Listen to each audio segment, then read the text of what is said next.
예수님으로 기도합니다. 아멘. 사도 바울이라는 훌륭한 인물이 이렇게 말했습니다. 내가 사람들을 좋게 하랴, 하나님을 좋게 하랴, 사람들에게 기쁨을 구하랴. 내가 지금까지 사람들에게 기쁨을 구하였으면 그리스도의 종이 아니라고 이렇게 말했습니다. 그렇다면 세상 사람들은 사람을 판단할 때 무엇으로 판단합니까? 무슨 외모로 판단하고, 권력으로 판단하고, 돈 있는 것을 판단하고, 겉모양으로 판단합니다. 미국에서 유명한 대학이 하나 있는데 하버드 대학이라는 곳입니다. 그 하버드 대학 정문 앞에 이렇게 써 있답니다. 사람을 외모로 판단하지 말라. 이 글귀가 붙어 있다고 합니다. 그런데 왜 그 글귀가 붙어 있냐면 어떤 노 부부가 평생 돈을 모았습니다. 그리고 전 재산을 사회에다가 헌납할 생각을 가지고 그거를 대학에다가 기부해야 되겠다, 그런 마음을 먹고 하버드 대학을 찾아갔습니다. 그때 총장실 앞을 지키고 있던 수의가 이 부부들이 옷차림이 별로 이렇게 신통하지 않았던 모양이죠. 그래서 허름하게 보이고, 그래서 이 수의가 불친절하게 대해서 용건을 물었습니다. 그러니까 이 부부가 대답하기를 내가 총장을 만나러 왔다. 그렇게 그 말을 듣고 이 사람이 코웃음을 치면서 지금 그럴 수 없다고 대꾸하고 말았습니다. 이 기분이 상한 부부는 이 대학 설립하려면 도대체 돈이 얼마나 드냐고 물어봤습니다. 그러나 그 사람은 들은 척도 하지 않았습니다. 결국 총장을 만나지 못하고 이 발길을 돌리면서 이 부부가 이 대학에다가 내가 기부하지 말고 내가 대학을 하나 세워야 되겠다, 그런 마음을 먹고 이 부부가 재단을 설립해서 대학을 설립했는데 그 대학이 미국의 아주 유명한 스탠포드 대학이라는 곳입니다. 나중에 이 총장이 그 소식을 들었어요. 듣고 나서 매우 아쉬워했답니다. 그러나 이미 때는 지나갔잖아요. 그래서 이 대학의 정문에다가 사람을 외모로 판단하지 말라, 이렇게 써 있었습니다. 그렇습니다. 세상 사람들은 외모로 사람을 판단하고 그리고 그렇게 살아가는 것이 우리의 모습입니다. 성경에 보면 사무엘상에 보면은 하나님께서 이 사울 왕이라는 왕을 세웠지만 그가 별로 신통하게 하나님 보시기에 불순종하고 교만하고, 그래서 하나님이 그를 폐위를 시키고 하나님께서 이제 왕을 다시 세우려고 사무엘에게 저 이새의 집안에 가서 왕을 선택하거라, 이렇게 사무엘에게 명령하니까 사무엘이 이제 이새의 집안을 가게 되었습니다. 그 이새의 집안에 가서 이새에게 너희들이 아들이 있으면 나에게 보여주라. 그런데 이 보여주는 순간에 첫째 아들이 이 이새가 얼마나 준비를 했겠습니까?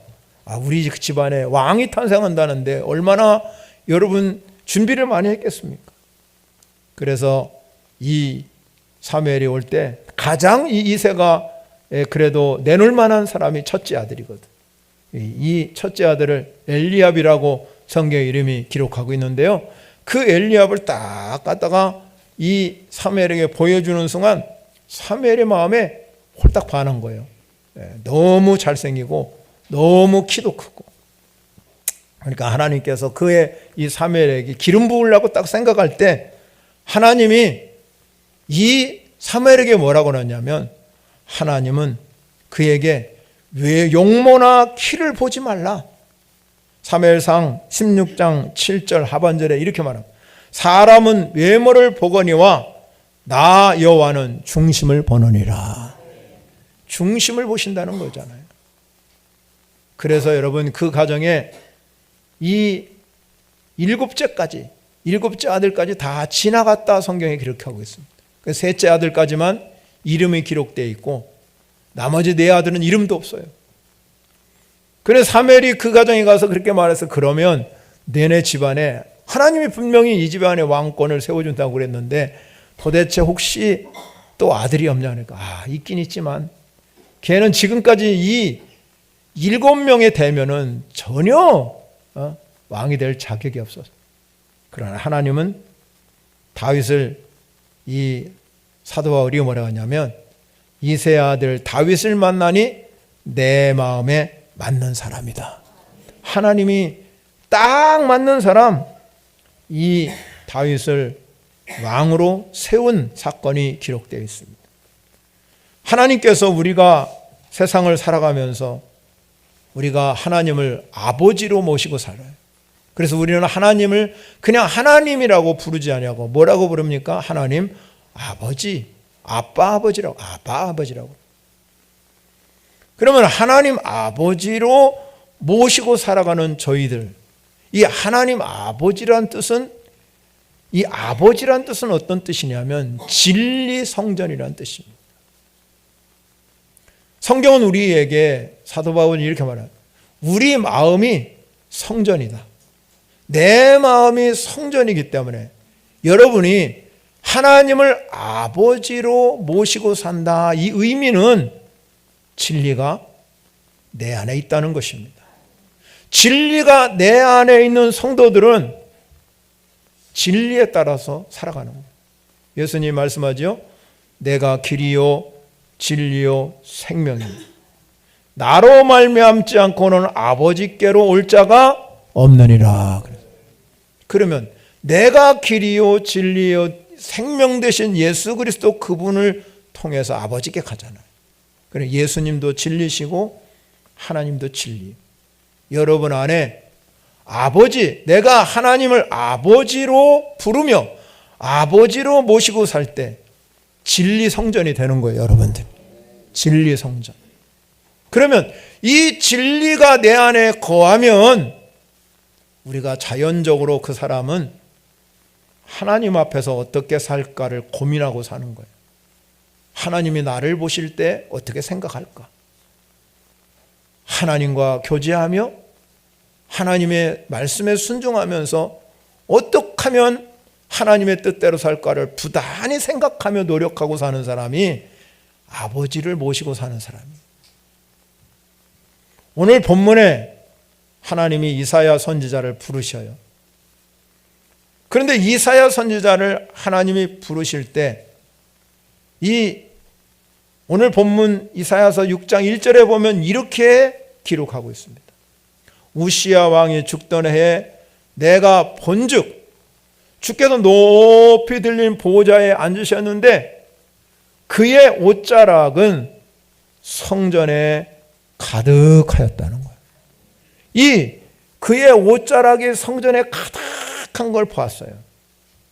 이 성전의 옷자락이 그의 하나님의 옷자락이 성전에 가득하다는 의미는 그 성전에 하나님께서 임재하셔서 하나님이 거기에 위엄과 권능을 온 땅에 덮었다 이 말입니다. 이사야 선지자가 그것을 보고 그 밑에 지금 그룹의 천사들은 그를 위해서 얼굴을 가리고 또 발을 가리고 두 눈은 날개짓하며 이렇게 되어지는 모습을 이렇게 보게 됩니다. 이런 모습을 본 이사야 선지자가 그가 이제 이 천사들이 이야기하는 장면을 봅니다. 뭐라고 말하냐면 3절에 가면 이렇게 말합니다.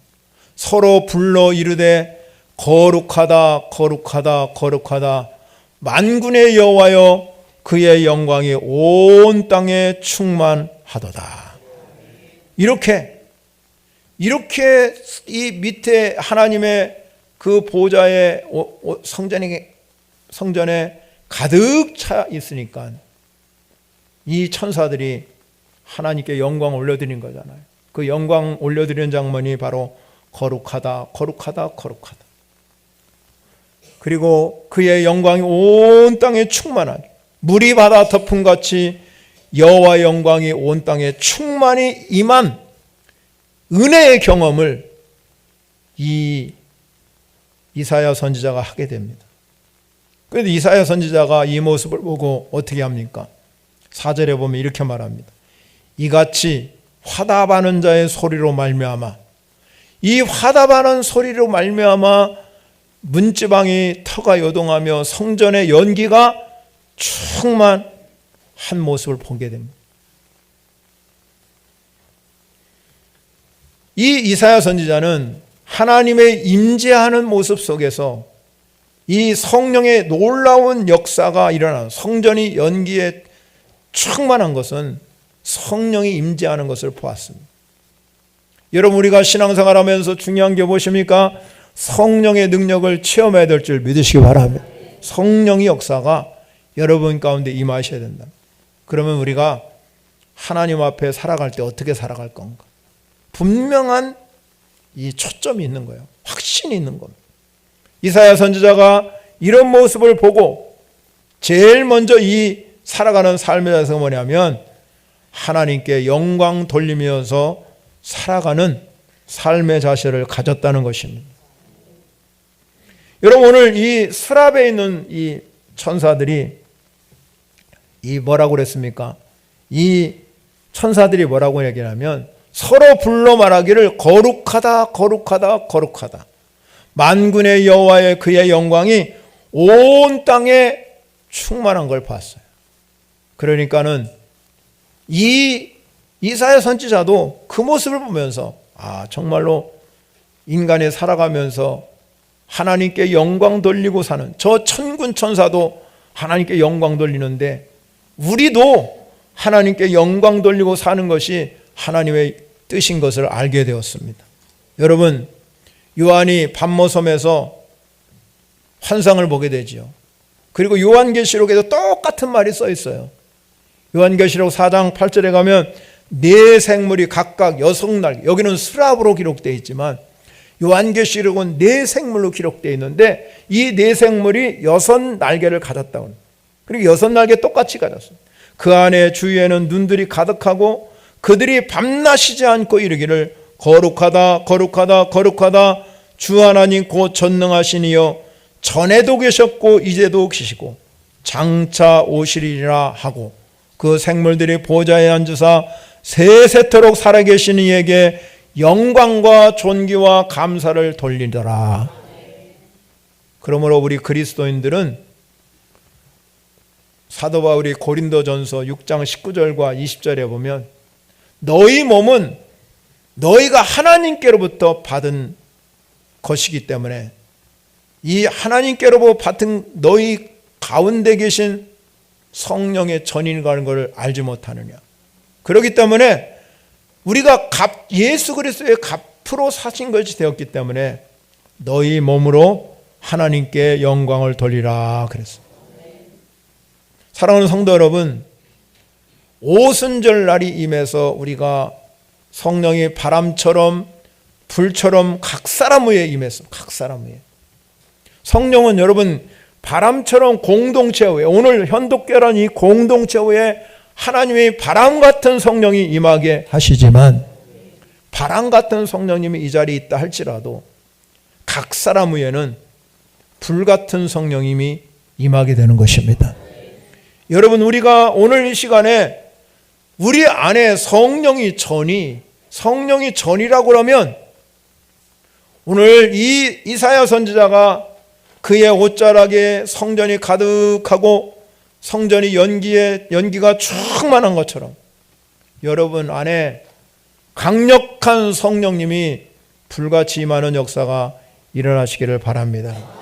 그러면 우리는 이 성령이 내 안에 거하는 역사가 일어나기 때문에 우리가 이 요한계시록이나 이사야 선지자가 말한 것처럼 거룩하다 거룩하다 거룩하다 만군의 여호와여 그의 영광이 온 땅에 충만함을 고백하는 성도 여러분이 되어야 될 줄 믿으시기 바랍니다.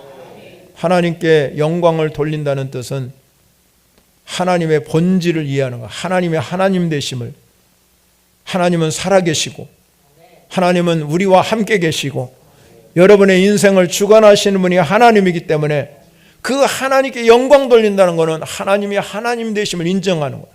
하나님이 여러분이 예배 자리에 불러주셔서 우리가 하나님께 오늘 주일에 이렇게 거룩한 날 주님께 나와 예배하는 이 자리에 예배하는 이 시간에 우리가 예배하는 순간에 내가 하나님이 하나님 되심을 인정하는 자리가 이 자리인 것입니다.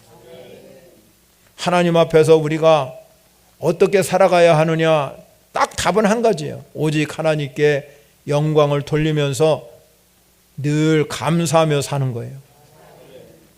내 욕심과 내 생각, 내 판단, 내 고집, 내 유익만을 위해서 애쓰는 세상적인 존재가 아니기 때문에 언제나 우리는 살아계신 하나님께 내가 영광을 돌리기 위해서 살아가면 여러분 안에 하나님의 주신 은혜가 있어요. 하나님의 주시는 열매가 풍성하게 맺어지는 줄 믿으시기 바랍니다. 우리가 세상을 살아가면서 내 노력으로 내 힘으로 살아가는 사람하고 하나님이 부어주시는 능력과 은혜로 축복받는 사람은 전혀 달라요. 삶의 질이 다른 거예요. 행복의 척도가 다른 겁니다. 그렇기 때문에 내가 여러분 열심히 노력해서 돈 벌고 내가 열심히 노력해서 살아가는 사람들 보면 굉장히 여러분 번민이 많아요. 그들 삶에는 늘 뭔가 자기 힘으로 살아야 되니까 너무너무 이 번민이 많은 거예요. 그러나 하나님의 주시는 은혜로 살고 하나님의 주시는 그 힘으로 살아가는 사람들, 그들에게 하나님께서 재물 얻는 능력을 딱 주셔버리면 길이 열리는 거예요. 그러면 행복이 있어요. 하나님이 부어주시니까. 이게 다른 거예요. 우리가 하나님께 영광 돌리는 저와 여러분에게는 하루하루를 살아가면서 우리가 정말로 이 배를 향하는 이 항해사들이 저 멀리 보이는 불빛 등대를 바라보면서 그 등대를 바라보며 이 길을 가는 것처럼 우리도 하루하루를 살아가면서 하나님께 영광을 돌리는 사는 존재는 늘 하나님의 내 안에 계심을, 하나님의 내 아버지 되심을 모시고 살아가는 그런 삶을 살아갈 때 여러분 그것이 영광이요 축복인 걸 믿으시기 바랍니다. 하나님의 자녀들은 우상의 도시인 하란을 떠나서 하나님께서 아브라함을 축복의 곳으로 인도하고 하나님께서는 우리를 하루하루 살아가면서 저천성을 향해서 발걸음을 옮겨갈 때마다 하나님의 내 삶 가운데서 믿음으로 붙들어 주시는 분이 하나님이신 줄 믿으시기 바랍니다. 그럼 우리가 저천성을 향해서 가면서 하루하루 내게 주어진 삶 속에서 저와 여러분들이 늘 하나님이 나를 붙들어 주신다는 믿음을 가지시고 여러분이 용기를 가지시고 우리는 살아가야 되는데 그 삶이 뭐냐? 내 아버지를, 하나님을 아버지로 모시고 하나님을 내 아버지로 모시고 내가 성령이 전이 돼서 매 순간순간마다 하나님께 영광을 돌리고 살아간다면 하나님은 여러분을 통해서 일하실 줄 믿으시기 바랍니다. 하나님께서 두 번째 우리가 살펴볼 것이 뭐냐면요, 이 이사야 선지자가 하나님의 그 영광을 보고 하나님의 임재를 경험하고 나서 자기의 정체성을 깨달았어요. 내가 누구냐? 우리는 끊임없이 인생을 살아가면서 질문하는 게 뭡니까? 내가 누굴까? 나는 어디로 갈까? 나는 언제 죽을까? 여러분, 우리는 끊임없이 나와 관련된 문제에 관해서 질문하고 궁금해하고 그렇게 살아요. 아무도 우리가 내일 일을 모르기 때문에.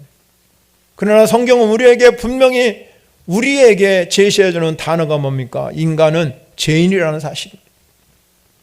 내가 죄인이라는 사실을 깨닫는 순간에 신앙은 출발하는 거예요. 그때 하나님이 일하시는 거예요. 내가 죄인이라는 것을 깨닫지 못하면 하나님이 일하지 않습니다. 내가 의인이니까. 그러니까 제멋대로 죄를 짓는 거예요.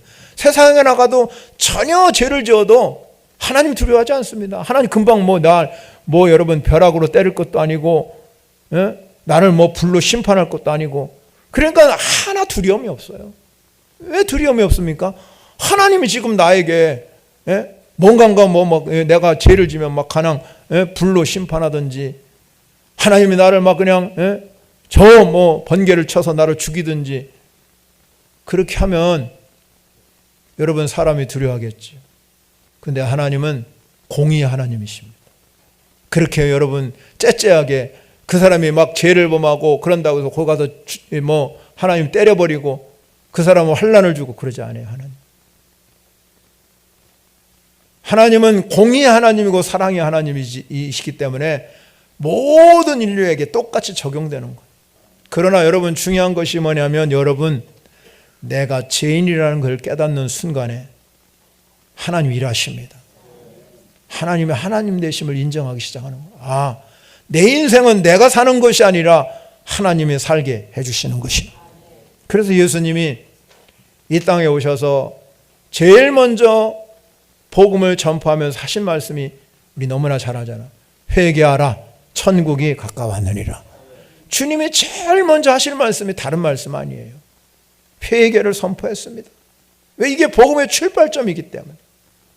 복음의 출발은 다른 데 있는 게 아니라 내가 죄인됨을 인정하고 회개하는 순간에 복음이 출발하는 거예요. 그런데 사람은 부정하지요. 그거. 내가 왜 죄인이냐. 그렇게 부정합니다. 이사야 선지자가 오늘 본문에서 하나님의 임재와 능력을 경험하고 나서 깜짝 놀랐어요. 거룩한 하나님 앞에 자신을 죄인됨을 고백하잖아요. 5절 봅니다. 5절. 그때 내가 말하되 화로다 나여 망하게 되었도다. 나는 입술이 부정한 사람이요, 나는 입술이 부정한 백성 중에 거주하면서 만군의 여호와이신 왕을 배웠음이로다 하였더라. 아멘. 여러분, 이 이사야 선지자는 이 성전에 임한 하나님의 영광을 보고 자신의 죄를 하나님 앞에 고백하는 거예요. 자기가 지금까지 여러분 다른 성경 예레미야나 그 다음에 이 선지자에 보면은 거의 1장에서 이 선지자들이 하나님께 부르는 장면이 나와요. 근데 이사야 전자는 6장까지 와요. 1장부터 5장까지 이미 이사야 선지자가 일을 하고 있었어요. 근데 6장에 와서 보니까, 여기서 보니 자기가 지금까지 일하는 것이 잘못됐다는 걸 깨달은 거예요. 왜? 하나님이 자기에게 임한 것을 보니 자기가 지금까지 하나님의 말씀을 전했지만 합당하지 못하게 살았구나. 그리고 자신의 부정함과 죄를 고백하는 겁니다. 만약에 여러분 그 당시에 구약 성서에는 하나님을 면전에서 보면 죽게 됩니다. 그런데 하나님께서는 죄를 고백하는 이사야 선지자의 죽음을 면하게 하시고 사죄를 해주십니다. 그리고 하나님이 그렇게 말합니다. 6절과 7절에 보면 이렇게 말합니다. 그때에 그 서랍 중에 하나가 부젓가락으로 제단에서 집은 바 핀 숯을 손에 가지고 내게로 날아와서 그것을 내 입술에 대며 이르되 보라, 이것이 내 입에 닿았으니 내 악이 제하여졌고 내 죄가 사하여졌느니라 하더라. 아멘. 하나님께서 천사를 보내서 그에게 이 숯불을 대니까 그 악과 죄가 사하여지고 정결케 되었어요. 죄인이었지만 하나님이 그를 사하여 주시고 의인되게 만들어 주신 줄 믿으시기 바랍니다. 우리도 거룩하신 하나님 앞에 아무도 우리가 내 의를 세울 수가 없습니다. 그렇기 때문에 내가 누구인가를 아는 게 참 중요해요. 사망의 음침한 골짜기를 다닐 수밖에 없는 우리를 예수 그리스도가 이 땅에 보내주심으로 인해서 십자가의 능력을 통해서 우리의 모든 죄가 사하여 주신 줄 믿으시기 바랍니다. 우리의 갈 길은 하나예요. 오직 십자가의 길을 가는 길이에요. 십자가의 길은 우리가 십자가의 길을 가는 순간에 우리의 죄가 사함받게 되는 줄 믿으시기 바랍니다. 아무도 이 길을 피해서 갈 수가 없는 거예요. 예수님이 우리를 위하여 십자가를 지시고 그 고초를 당하신 이유는 우리의 죄를 사하기 위해서. 그래서 예수님이 십자가를 지면서 하신 말씀이 다 이루었다 그랬습니다. 사랑하는 성도 여러분, 우리가 갈 길은 딱 하나예요. 여러분들이 가는 길이 십자가의 길을 가면 죄사함을 얻게 되는 기적을 일어나게 될 줄 믿으시기 바랍니다. 죄사함은 은혜. 예수 믿는 출발점에서 내가 죄인임을 고백하고 죄사함의 능력을 받는 것, 죄를 고백할 때 내가 사함을 받았다. 그러면 내 안에 천국이 임하는 거예요. 천국이 확신이 생기는 겁니다. 내 안에 천국을 이루지 않은데 어떻게 여러분 나중에 여러분이 종말이 되고 죽으면 천국 갈 것을 생각합니까? 나는 죽으면 천국 가야지. 그게 아니라 지금 내가 회개하는 순간에 주님 오시는 거예요, 내 안에. 그리고 그게 천국이 되는 거예요. 그래야 나중에 종말이 될 때, 내가 죽을 때 하늘에서 주님을 만나게 되는 거예요. 예수님은 누가복음 18장에서 바리새인과 세리의 비유를 보면서 하나님께서 이렇게 말씀하잖아요. 예수님이 바리새인은 자기 의롭다고 기도를 큰 소리로 외치, 모든 사람 들으라, 나는 이렇게 살고 있다. 그러나 세리는 그렇지 않습니다. 가슴을 치면서 누구 들을까 봐 하늘도 쳐다보지 못하고 눈물 흘리면서 나는 죄인입니다. 회개했을 때 예수님이 말하잖아요. 누구의 기도가 더 진정한 기도냐? 세리입니다. 세리. 사랑하는 성도 여러분, 회개 없이는 우리가 하나님 앞에 살아갈 수 없어요. 하나님이 쓰시는 그릇이 어떤 그릇? 하나님께서 인간을 비유할 때 나무로도 비유하시고 그릇으로도 비유하시는데 사도 바울은 그릇으로 이야기합니다. 큰 집에는 금그릇도 있고 은그릇도 있고 나무 그릇도 있고 질그릇도 있고 귀하게 쓰는 것도 있고 천하게 쓰는 것도 있지만 하나님이 쓰시는 그릇, 하나님이 쓰시는 그릇은 어떤 것이느냐? 깨끗게 하는 그릇이. 깨끗하면 기 쓰는 그릇이 되는 거예요. 사랑하는 성도 여러분, 우리는 하나님 앞에 기 쓰임 받는 성도 여러분이 되시길 바랍니다. 베드로가 예수님이 십자가에 못 박혀 3번 부인해. 다시 예수님이 부활하신 후에 만나게 난 후에 이 베드로가 하나님으로부터 사명을 받고 승천해가 올라가시는 예수님을 보면서 너희들은 몇 날이 못 돼서 성령을 받을 것이라는 그 메시지를 듣고 가서 정말로 베드로가 성령을 받았어요. 성령. 그러니까 용기가 생기고 담대함. 나가서 복음을 증거하는 거죠. 여러분, 이 베드로가 성령 받고 나서 제일 먼저 한 말이 무슨 말이겠습니까? 사도행전 2장 38절에 가면 너희가 회개하여 각각 예수 그리스도의 이름으로 세례를 받고 죄 사함을 받으라. 그리하면 성령을 선물로 받으리니. 제일 먼저 한 말이 메시지가 회개하라는. 자기가 성령 받고 보니 회개해야 성령을 선물로 주신다는 거죠. 우리가 이 이사야 선지자가 자신이 입술이 부정한 사람이요 그렇게 고백하는 이 모습 속에서 내가 죄인임을 고백한 죄인이라는 사실. 그럴 때 하나님의 성령님이 그의 죄를 사하여 주신 줄 믿으시기 바랍니다. 우리도 그렇습니다. 우리의 신앙의 출발점은 내가 나 자신을 아는 거예요. 내가 죄인임을 깨닫고 회개할 때 여러분 안에 성령의 역사가 일어날 줄 믿으시기 바랍니다. 그러니까 세 번째 중요한 것은 이 이사야 선지자가 자기가 죄인임을 깨닫는 순간에 부르심에 순종할 수가 있는 것. 8절에 가면 이렇게 말합니다. 내가 또 주의 목소리를 들으니 주께서 이르시되 내가 누구를 보내며 누가 우리를 위하여 갈고 하시니 그때 내가 이르되 내가 여기 있나이다.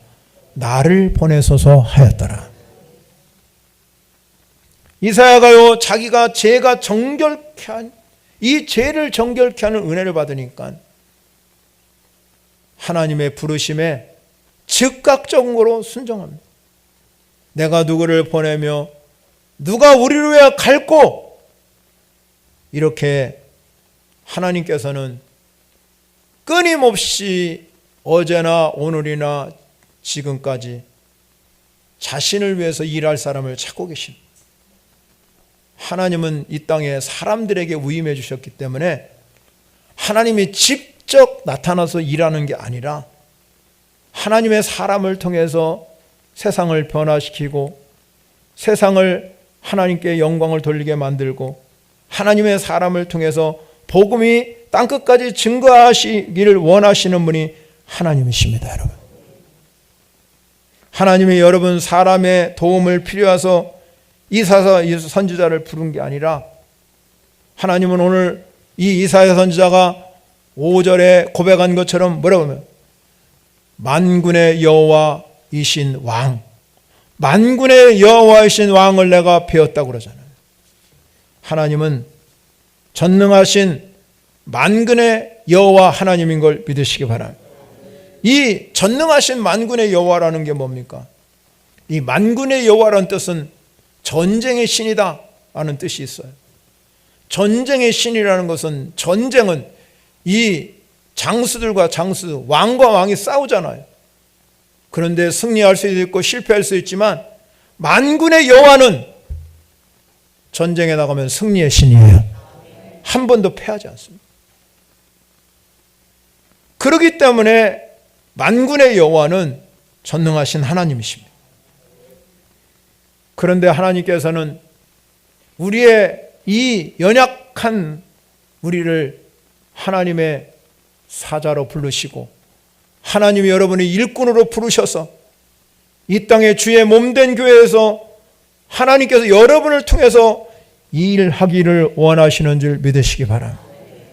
하나님은요, 우리의 연약함을 다 아시잖아요. 그래서 예수님을 이 땅에 보내주시면서 성경에 보면 뭐라고 말하냐면 인간의 모든 연약함과 동정한다 그랬습니다. 우리가 예수님이 이 땅에 계시면서 하나하나 교훈하고 우리에게 말씀하신 것 하나하나가 우리 마음속에 깊이 와닿도록 우리의 모든 것과 함께 동정하는 것, 철저하게 인간 편에 서서 예수님은 하나님 말씀을 전했습니다. 그래서 육신으로 오신 거예요.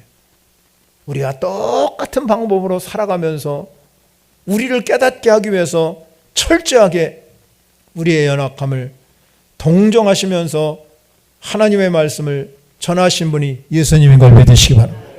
그런데 오늘날 예수님은 올라가시고 성령님 우리에게 보내주시면서 이 성령님의 은혜를 체험하는 사람들에게 하나님이 명령하십니다. 내가 오늘도 추수할 곡식은 많은데 일꾼의 힘이 적다. 일꾼을 찾는 거예요.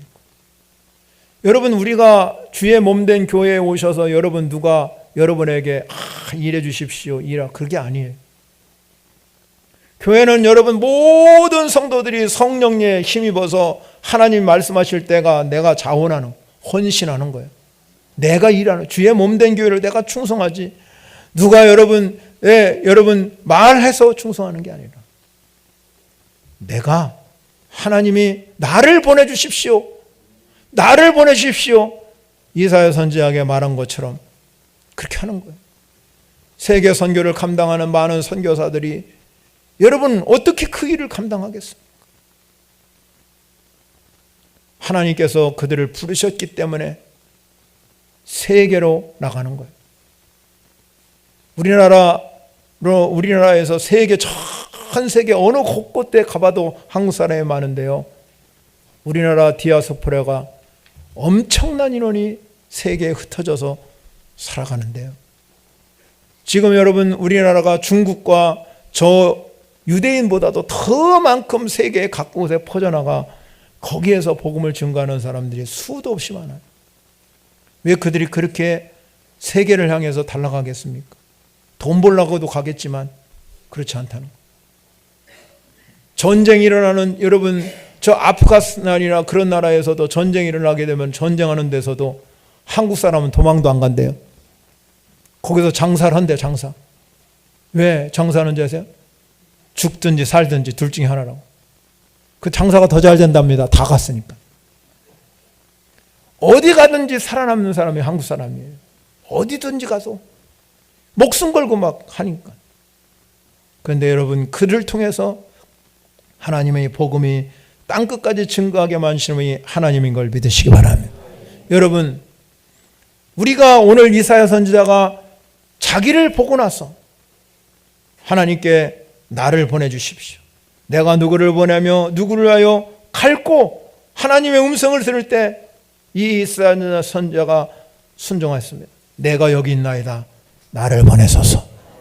이 부르심에 응답하는 순간에 하나님 이사야를 하나님께서 크게 사용하셨다. 우리가 오늘 살고 있는 시대, 이사야 시대처럼 불의가 꼭 정의처럼 행하는 시대잖아요.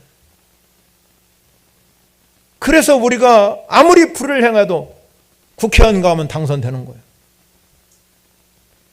불의를 향한 이 세상에서 누군가가 그게 죄라고 요구하지 않습니다. 불의가 판치는 시대. 사랑하는 성도 여러분, 우리는 이러한 세대를 향해서 하나님께서 내가 누구를 보내며 누구를 하여 갈고 하나님께서 여러분을 내가 여기 있나이다. 나를 보내소서. 주님은 복음이 땅끝까지 증거하기를 원하시는 분이 하나님이셔요. 그냥 예루살렘에 머물고만 있는 것이 아니라 그 복음이 온 유대 사마리아 땅끝까지 이르러 내 증인이 되라고 말씀한 이 증인, 내가 여기 있나이다. 나를 보내소서. 여러분이 증인된 삶을 살기를 원하시는 분이 하나님인 줄 믿으시기 바랍니다. 그렇다면 우리는요, 오늘 말씀을 통해서 중요한 게 뭐예요? 어떤 자세로 주님 앞에 설까? 어떤 자세로 주님 앞에 살아갈까? 우리 교단은 성결교회, 장로교회도 있고 성결교회도 있고 침례교도 있고 많은 교단이 있는데, 교단이 중요한 건 아니에요. 사실 교단이 뭐 장로교회가 됐든 성결교회가 됐든 침례 뭐가 중요하겠습니까? 그러나 우리가 세상을 살아가면서 교단이 중요한 거 아니지만 성결의 영은 가지셔야 돼요. 성결의 영. 이 성결의 영은 깨끗한 영이에요. 내 안에 주님이 내 죄를 사하여 주시는 이 사함을 얻은 이사야 선지자처럼 여러분 안에 성결의 영으로 충만하셨어. 그래서 하나님이 나를 보내실 때 깨끗한 자를 주님이 기이 쓰시게 하시고, 여러분이 주님 앞에 오늘 이사야 선지자가 말한 것처럼 내가 누구를 보내며 누구를 하여 갈고, 그때 여러분에게 당당하게 나를 써주십시오. 나를 보내주십시오. 이렇게 고백할 수 있는 성도 여러분이 되시기를 축원합니다. 우리 찬양을 영광 올려드리겠습니다. 말씀을 생각하면서 찬양하겠습니다.